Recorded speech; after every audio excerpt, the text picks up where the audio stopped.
When I was 22 and living across the country from my family, I tried to talk to my mother 4 or 5 times a week.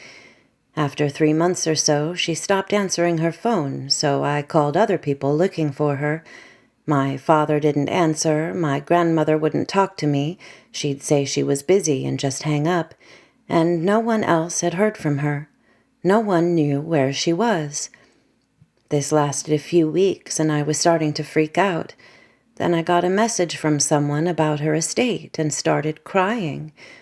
I called my dad over and over until he picked up, started crying when he heard my voice, and then hung up on me. I kind of went into a trance because with no information I had no idea what to do. I couldn't afford to fly home. I was living with someone and helping with the kids, so couldn't just take off. And if she'd been dead 2 weeks, I'd already missed the funeral. My family's faith mandates burial within 48 hours of death. Then 4 days after the call with my dad, I was on the train going into work, and the car shook hard for a minute, then stopped, and the lights went out. A minute later it started again, the lights came on, and off we went. But I thought someone must have moved because the empty seat across from me had a person in it now. Then my phone rang. I answered without thinking because it was my mom's ringtone, and she freaked out immediately and started crying and talking frantically because I'd answered and she'd been trying to find me for 2 weeks.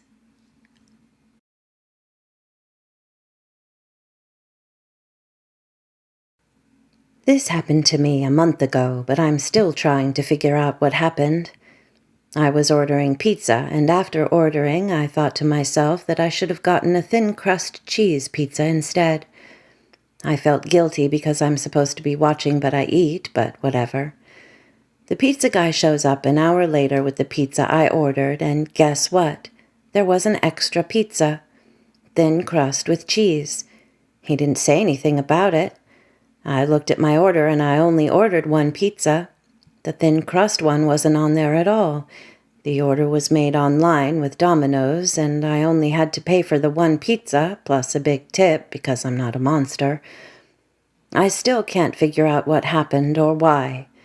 I felt guilty because maybe they accidentally gave me someone else's pizza but didn't realize it.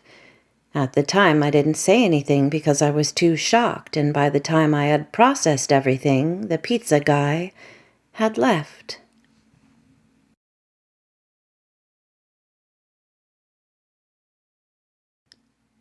I've been trying to explore my philosophical/spiritual side for the past couple months, but ever since then, weird shit keeps happening to me, what you might call glitches or synchronicities.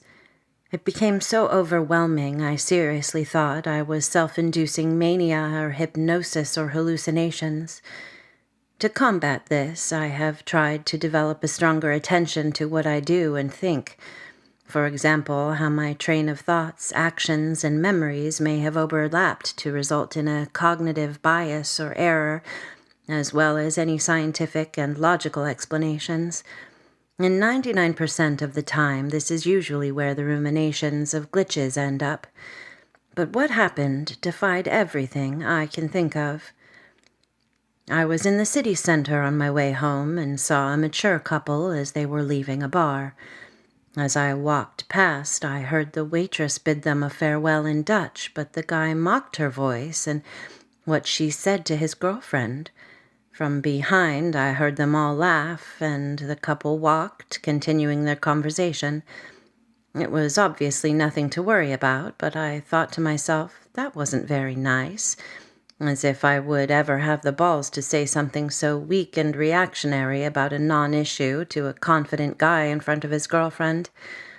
All of a sudden, their conversation cut short. About 5 seconds later, he said out loud, in English, despite just speaking Dutch, "What do you mean that wasn't nice?" I thought it was yet another funny coincidence, and so, as if I was continuing the conversation, I thought, it just wasn't.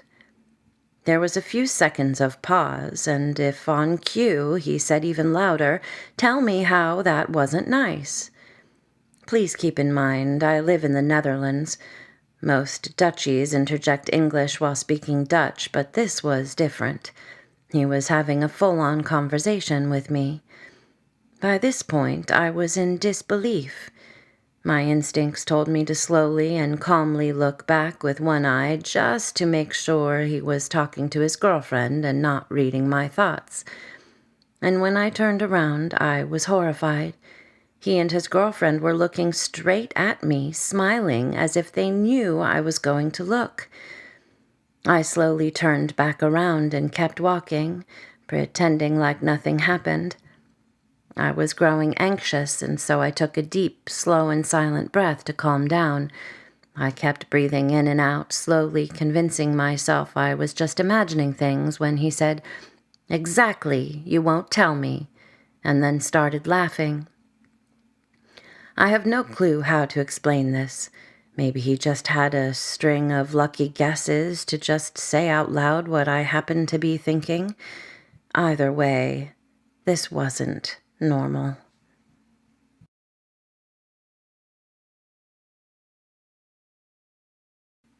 This happened about 10 years ago when I was a senior in high school, but I occasionally think about it sometimes. So I was that person who was always early to every class. I didn't even talk to people in the hallways and kept everything on me so I never had to stop at my locker. We had an 8-minute period to get to our next class. Going from my one class to the next for this story was only 3 rooms down, so it took like 15 seconds to get there. Everybody was standing in the hall, and it was crowded and loud as usual. I open up the door to walk into my class and notice everybody is already there and my teacher is just staring at me. Then she asks if I have my excuse.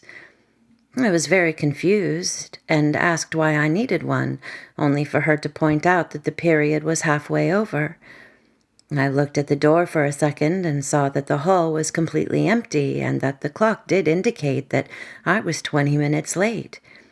I apologized for not having one and just sat down and went through everything in my head for the rest of the day. I have no idea what happened or how I seemingly jumped forward in time in an instant. I didn't get in trouble for it, probably for my good reputation and always being early otherwise, but I still ended up crying about it.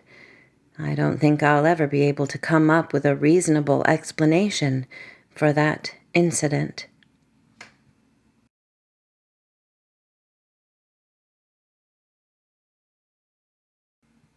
My grandmother is the strongest person I ever knew. I'm not sure if it's a glitch or just a medical mystery, but my grandmother was an expert in making cancer disappear. I have no idea how she did this, but in total she did it 3 times.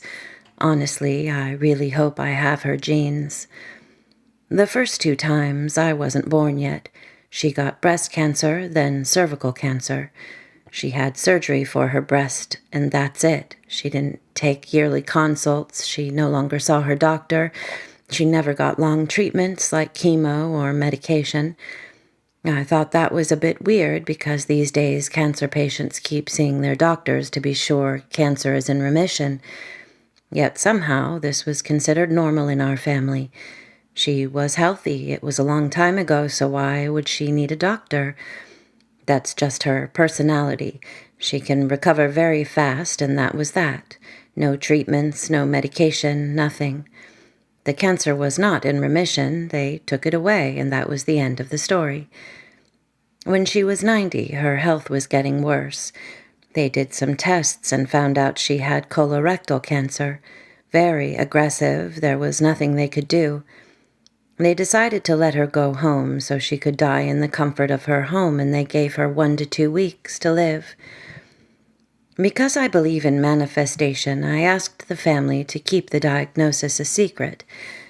Just make her believe nothing's wrong and that's why she can go home. They all agreed because they didn't want her to be afraid of death for weeks. A month went by and she was starting to get better. After all, she truly believed she was healthy. We decided to bring her to the doctor again because she was way past the date which she was given, and we were worried it turned into long-term cancer. The tests showed she didn't have cancer at all. Actually, there were no traces she ever had cancer. The only proof she used to have cancer was the big scar where her breast used to be and the previous positive tests. Her blood work was excellent. She no longer had any symptoms. She was back to her old self. The doctors considered a false positive or a spontaneous remission. She lived for another 2 years until one day she was falling apart by osteoporosis. She was brought to the hospital. High on morphine, she was given a few more days. I was the only family member she didn't see yet, and she knew I was coming. It was as if she collected all her energy, giving her the ability to live a week longer than expected. When I visited, she looked so much better than what my family claimed. I really thought she could do it again. But what she actually did was wait, because she really wanted to say goodbye to everyone. She thought it was time to go. She used all her life force to see me that day. We left, and she died that same night peacefully. She was 92 and a 3-time cancer survivor, cancers which, on paper, went from terminal to non-existent. If you ever needed hope in manifesting health, I hope she inspired you. Thanks for reading.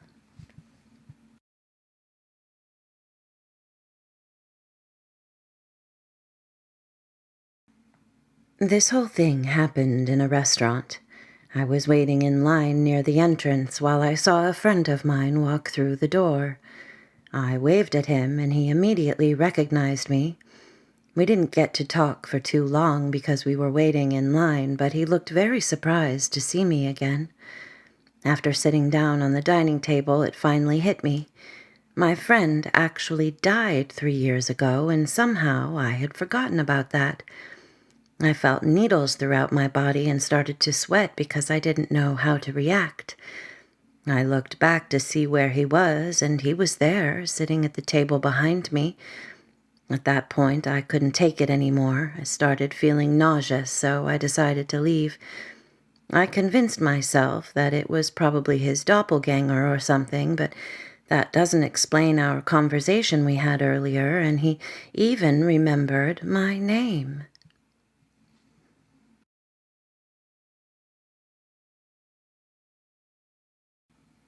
This will be my exact post from Facebook describing my story. This was in Austin, Texas, and just hit the news tonight. Okay, here it is. My true story of today, where I was possibly almost murdered. It sounds too crazy to be true, but I promise it is. So, as most of you know, I love hiking and walking off the beaten path. Well, today, while exploring a local trail 5 minutes from my house, something crazy happened. I was about a mile or so in and on a lesser-used trail just exploring. I come up to this small hill where the trail turns a bit right at the top. I see a sweatshirt and think nothing of it. About 15 feet up the trail, it cuts to the left. As I'm rounding to the left, I turn and I notice what I think is a dead armadillo with flies buzzing all around it. But the color was off, so I keep looking at it as I'm walking around the turn. It's not an animal at all. I didn't want to walk in and look because I already knew what it was, but it was the right thing to do. I checked and, well, it was a human skull. I looked around and I see what looks like a shallow grave. It looks like the animals have started digging it up. I call 911 and tell them what I found, and they need to meet me at the trailhead. I'm in disbelief at this point, and I look to see for any other bones laying around, but think they were all still in the site. I call my brother, just standing there in shock, kind of. He says, "You need to get out of there now." It made sense. I start walking, and after no more than 50 feet, I hear a bunch of branches snapping. Something, or someone, was now chasing me. I pulled my knife out and ran for my life. I've spent enough time in the woods to know what a person walking through them sounds like. After maybe 2/10 of a mile and my brother just hearing all of this, I tripped. My knife flies and the phone shatters, but I jump up and grab them both and run until I see a family on the trail, knowing I wasn't alone anymore. I've never been more scared in my life and have had some really wild things happen. This was it. Finding that, then not being able to even see what was coming after me. I ended up meeting the cops and detectives and walking them to the remains and gave a statement. As scary as it was, my brother made a good point. I just gave a family some type of answers. But I'll leave you with this as well. I learned even being on a trail or something close to your house, always be on alert of your surroundings, and if you do hike a lot, maybe bring a gun.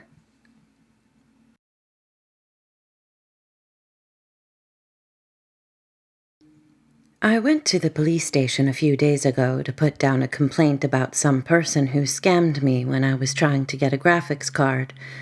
A guy who seemed nice overheard the conversation and proposed to me to come over as he had spare electronic equipment that he did not use anymore, saying that if it could help someone else, he'd be glad to give it out. Now, I didn't really put any hope into it, and it was unlikely that I'd find something interesting, but I took up the offer. He didn't have that fishy person aura, so I accepted coming over in a few days. I wouldn't show up alone, though, just in case. A few days after, I go to the house with my brother. First, the guy's not wearing a mask and tries to handshake with me. There's this old person in the background watching us, beer in hand. I can see from there that the yard is a complete mess, things everywhere. He guides us inside, and we take a look around, and then he starts pulling stuff out of a bag, and it's like 15 to 20-year-old graphics cards that are completely worthless. So I told him it's not going to work, it's too old. He tells us to follow him into the garage, which is even more of a mess than the yard, things laying everywhere, and there's a very dirty pool, not even covered, although we are still in winter. He shows us one of those first-generation graphics cards, old and bulky. I tell him it's not going to work either, and he takes us to a shed behind the house with even more things. It's a shady place in a weird alley, and I freaked out a little because the older person, who hadn't said a single word, was following us. He rumbles through his shed, telling me the card he intended to give me was somewhere, but he can't find it. Too bad. I prepared to leave, but then he asks me if we could look at a PC that doesn't boot. I accept and go inside the room, which is apparently the kids' room and is as messy as every other room. I approach the computer, and it's missing keys, it's kind of dirty everywhere. I sit down with my brother and start fiddling with the computer. The grandpa appears out of nowhere and sits behind my brother, which kind of freaks me out by the way he looks at us. I'm trying to fix the PC, and the mother comes in and tells me she doesn't know much about computers and such, but that she goes on the dark web. She asks me if I can check every device in the house to make sure they haven't been pirated and that she's being spied on. At that point, I look at my brother, confused, and we kind of mentally communicate, yeah, we need to get out, it's starting to get weird. I tell the guy that I can't seem to fix it and that it's above what I know, and he's okay with that. The old man lights up a cigarette in the room, and we get out of there.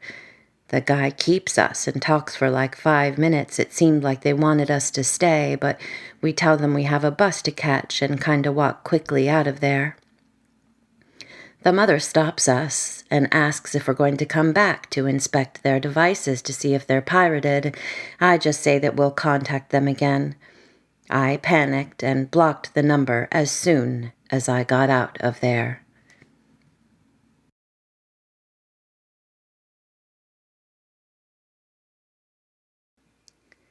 A couple of years ago, I was out at night walking home in a big city in my country. We were in the central part, and two seemingly intoxicated people, a man and a woman, approached us. One of them appeared to be more affected by whatever they had been taking, and we were asked to hold him up while the other went back to a burger joint where she said they had left their jackets. Now, I don't want to be too quick to judge people on their appearances, but they looked like heavy drug users. I'm usually too quick to trust people and help them, but the whole situation felt off. My friends were about to go closer to help the man not being able to stand by himself when I, as clearly as I could without actually saying it, tried to signal that we weren't getting any closer. I offered to call help and an ambulance if he was so badly off, but they wanted none of that. I had no idea what their game was, or if there was one. After quite a while of us trying to find a solution and them getting increasingly angry, they gave up and both ran, giving up the pretense of being out of it across the street. We were in a somewhat crowded area where people went by, so I have absolutely no idea how they saw the situation proceeding. I had a lot of thoughts afterwards of failing to help people in need and being quick to judge, since I couldn't see how they would be able to do anything at that time in that place. I'm probably naive. If anyone has an idea of what might have happened, it would still my mind. It's not a very dramatic story compared to many that I've read here, but it stuck in my mind since I still can't see the end game. Robbery? With a knife?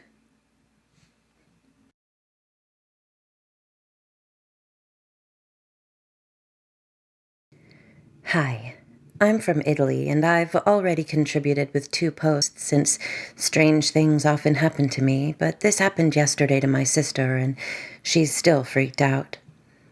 Due to the pandemic, she's working at home, and every midday she goes to our parents' to take the family dog out for a walk. So yesterday she went to take Jazz, and there was no Jazz. He was nowhere to be found. Our dad was grocery shopping, and our mom was in the kitchen. When she asked her if Jazz was with our father, our mother asked her who was Jazz. Long story short, there was no dog. Apparently, after the death of our first dog, we didn't get another. Thinking it was a strange prank, which is not typical of our parents, they are not pranksters and they are in their 80s, she searched the house and she couldn't find anything suggesting the presence of a dog. No dog food, no dog bed, no dog toys, which she has plenty of and are always everywhere. Then our dad came home and still no dog. When she interrogated him, he started to think that she was the one who was joking. At the same time, from the kitchen TV, she heard the news reporter talking about the end of the pandemic and the surge of something she couldn't understand. This morning she said to me that the reporter didn't seem very preoccupied for the surge of whatever it was because words she couldn't hear would take care of it.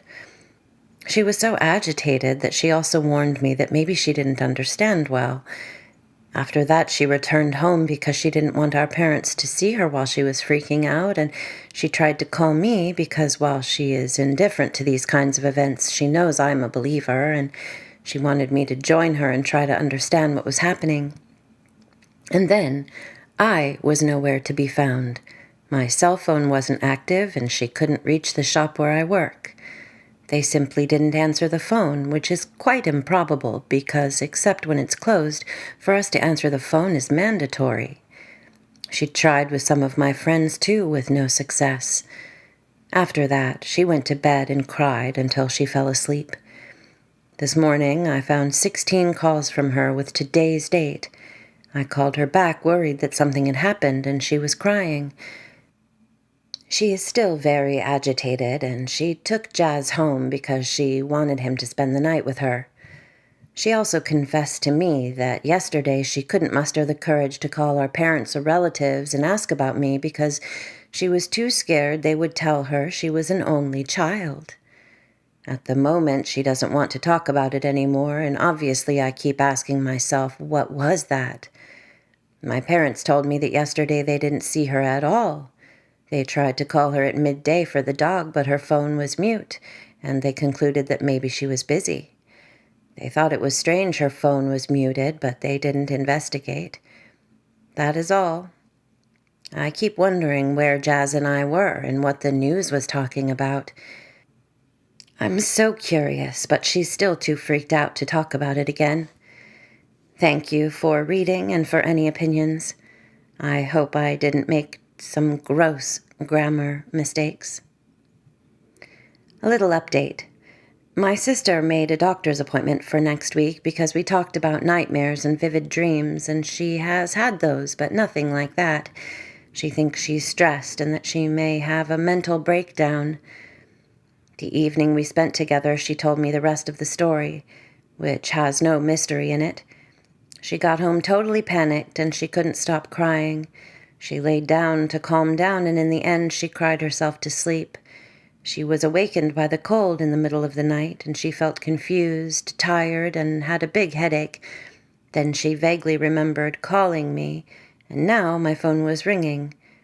She felt reassured by the ring, and she kept trying to make it ring every time she woke up. Unfortunately, I don't have a ringtone, so I only saw them in the morning. Now she's very angry that she's panicked, and after making me swear it wasn't a bad joke on my part, she decided to see a doctor. She ruled out anything weird. To her, the only mystery is that she has lost a day. That Sunday before going to get the dog, she did some computer work. Then she got dressed and went to my parents'.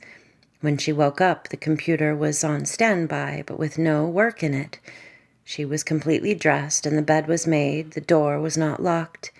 Maybe she was sleepwalking, but she never suffered from that. That's all. Thank you again for the attention. And about the dog, Jazz was the name they gave him at the shelter, and we kept it.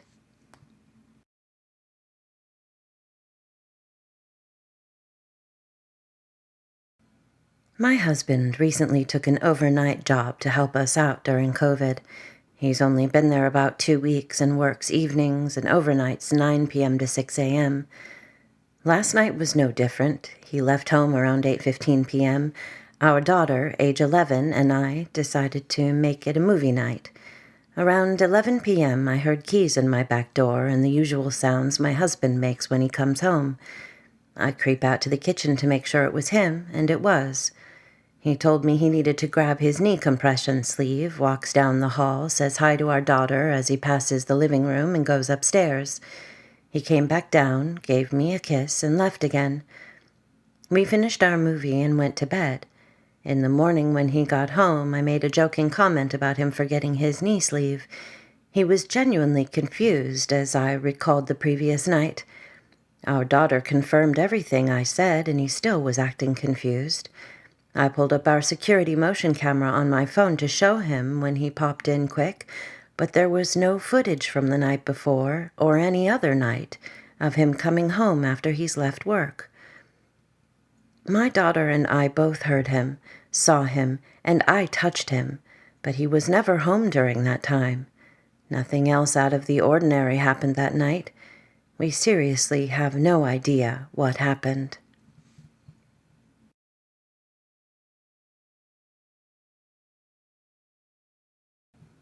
If I told you what I saw last night, you would not believe me. Like I can't even wrap my head around it. Scariest shit I've ever experienced. I can't even talk about it without sounding crazy. So here goes. I went to do laundry around 2 a.m. with my oldest son. After we put the laundry in, we went to a McDonald's drive-thru to get something to drink. The drive-thru was packed with about 5 or 6 cars ahead of us. I noticed none of the cars were moving forward, and it had been like 5 minutes already waiting. So I decided to go around the car in front of me and to the next drive-thru lane. McDonald's has 2 lanes. As I'm pulling around them, I look into their cars to see why they're not moving, and I kid you not, both people, the driver and passenger, looked dead. Heads tilted all the way back, eyes shut, not moving, dead. I freaked out and tried to pull out of the drive-thru entirely, going around the other cars just to get out of there, and I kid you not, the next car I passed, all the passengers also looked dead. Heads tilted back, eyes shut. I panicked, thinking maybe they were all shot or someone killed them all, so I fucking hit the gas and got the fuck out of there. I couldn't fathom what happened or barely speak. I was hyperventilating, so my son called 911 and told them what happened, and they sent an officer to check. A few minutes later, the cop called us back and said everything was fine at McDonald's. Mind you, my son saw it too. We both saw the car in front of us, and the people looked dead. This shit was terrifying. It literally looked like one of those rapture movies or end-of-the-world type shit. Needless to say, I can't wrap my head around what we saw or why. I'm still scared over it. I know I'm not crazy because my son saw it too, but it feels crazy to even say it. Anyways, yeah, scariest shit ever. My friend messaged me and said she thinks we experienced a glitch, and this is so new to me. I had never heard of glitches even being a thing, but I'm so super freaked out and would love your thoughts because I have severe anxiety and I feel so crazy now.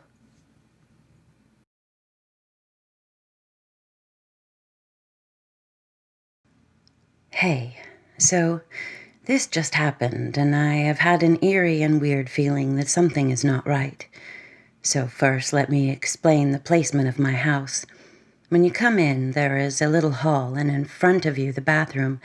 Then you go to the left, and you have a small kitchen, then a door, then it's my bedroom, but it's so big I turned it into a living room, and right next to my bedroom is my daughter's bedroom. Everything is an L shape. I, 24 years, live alone with my daughter, 2 years old, and our 2 pet bunnies. So I had lunch with my daughter, and it started getting cold and dark, so we went into my bedroom and closed the door to the kitchen.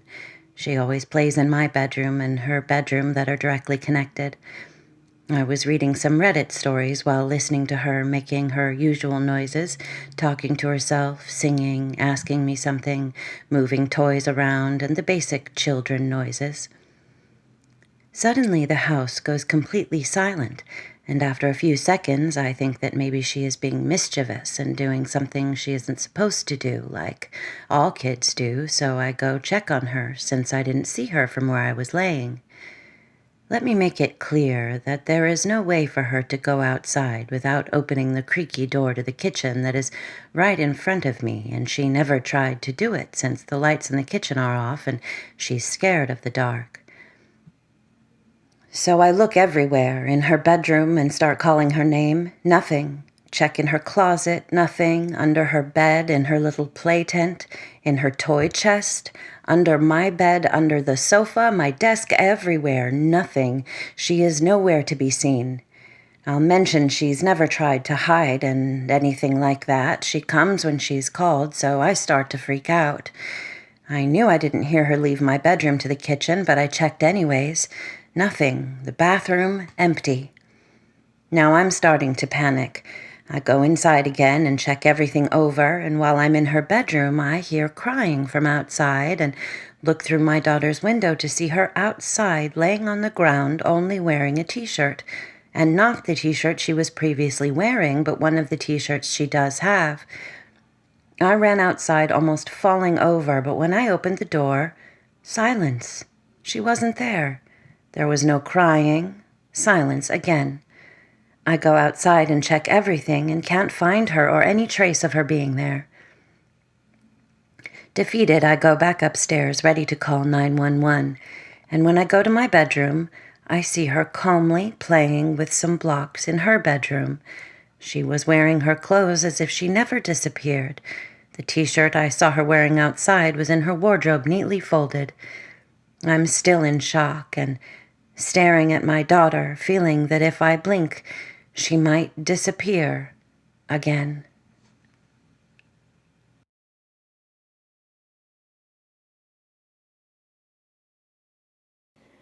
Hello, little Vickies. Thanks so much for listening.